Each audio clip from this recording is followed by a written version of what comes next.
Sudan, Afrika yuragidagi qon daryosi.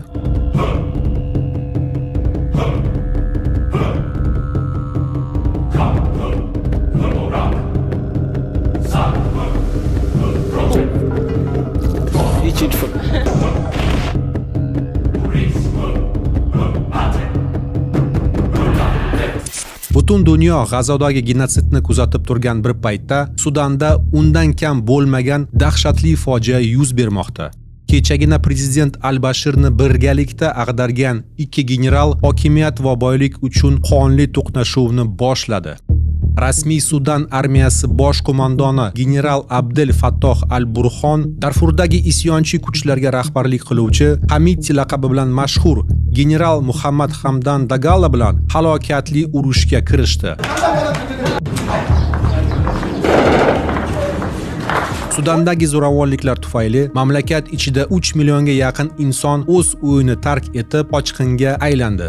Hamidti va uning jangchilari kasalxonalarga bostirib kirib, qochqinlar lagerini yo'q qilib, ayollar va bolalarni o'ldirishdi. Ular Darfurda etnik tozalash uyushtirib, arab millatiga mansub bo'lmagan aholini qatl qilmoqda. Go'yoki Darfur Hur qabilasining vatani bugun o'z xalqining o'ziga qarshi shafqatsiz qirg'in sahnasiga aylangan. Sudan oltin uchun qonli urush. Bu fojia ortida aniq iqtisodiy manfaatlar yotadi. Faqatgina 2025-yilning birinchi yarmida Sudandan Birlashgan Arab Amirliklariga rasman 8,8 tonna oltin eksport qilingan.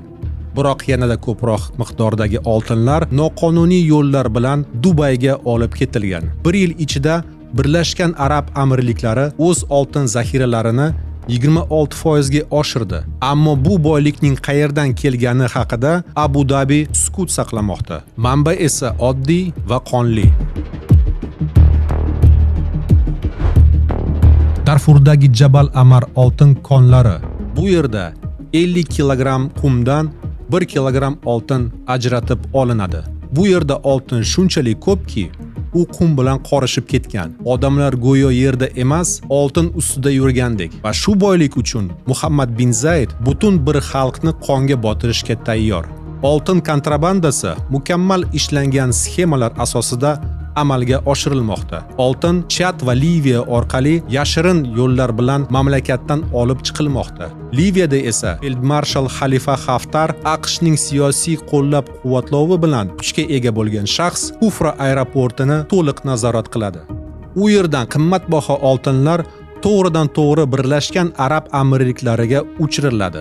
Qaytishda esa xuddi shu aeroport orqali isyonchi general Hamidtiga qurol qaytib keladi. Bu kapitalizm tabiatning qon va oltin aylanmasi. Amirliklar har bir somalilik va keniyalik yollanma jangchiga $500 to'laydi. Ular Adden ko'rfasidagi Basasa portida to'planib, Sudanga tinch aholini o'ldirish uchun jo'natiladi. G'arazli kuchlar buyurtmasiga xizmat qilgan bu jangchilar Yamanda genotsid uyushtirgan. Endi esa Sudan zaminida o'z shafqatsiz mahoratlarini namoyon etmoqda. Fojianing tarixiy ildizlari.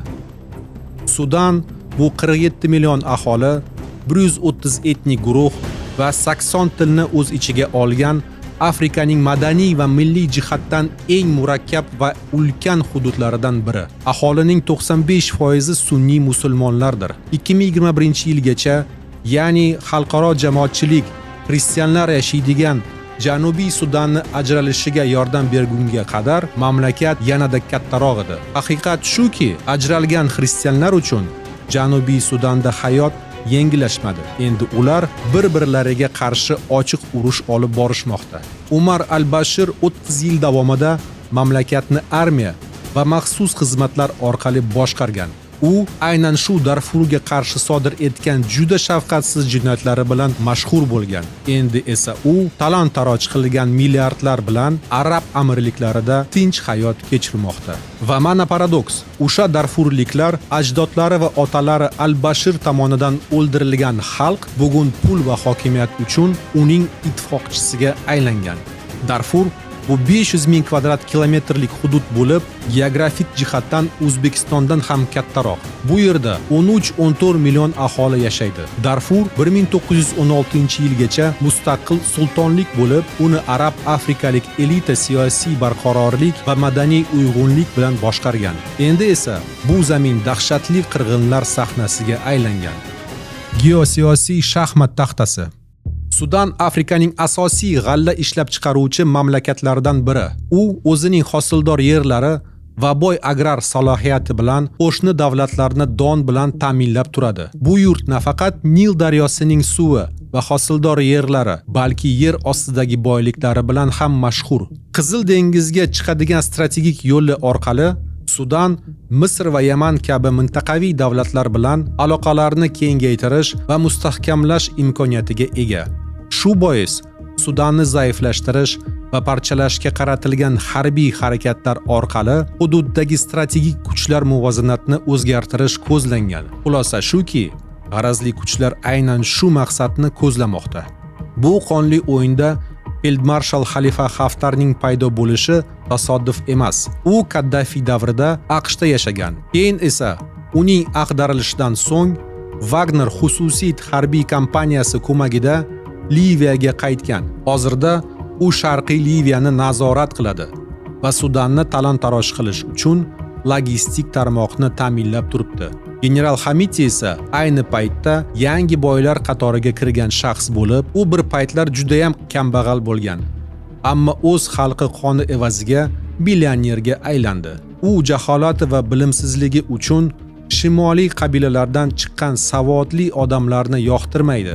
Shu sababdan ulardan o'ch olishga harakat qiladi.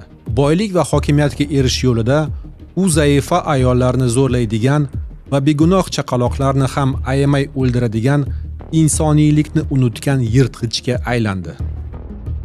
Birlashgan Arab Amirliklari Sudandagi xatoni tan oldi.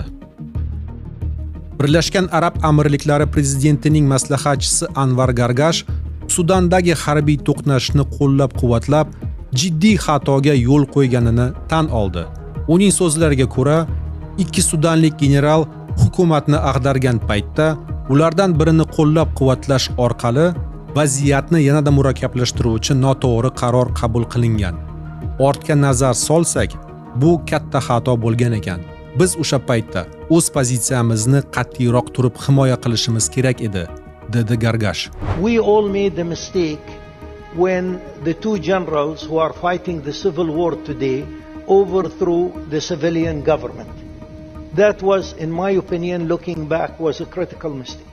So let's take all the fog away and see, are the generals willing to hand over power to a civilian transition? That is really the crux of the question. Bu bayonot Darfurdagi zo'ravonliklar va Birlashgan Arab Amirliklari qo'llab-quvvatlayotgan tezkor kuchlarning harakatlari fonida yangradi. Xalqaro jamiyat esa Abu Dabining Sudan mojarosidagi roli ustidan tanqidni kuchaytirmoqda. Birlashgan Arab Amirliklari Sudandagi generallarga yordam berib, bir necha hududlarda rasmiy hukumat nazoratini yiqitgan edi. Bugun esa aynan o'sha hududlarda yana bir genotsid o'chog'i paydo bo'ldi.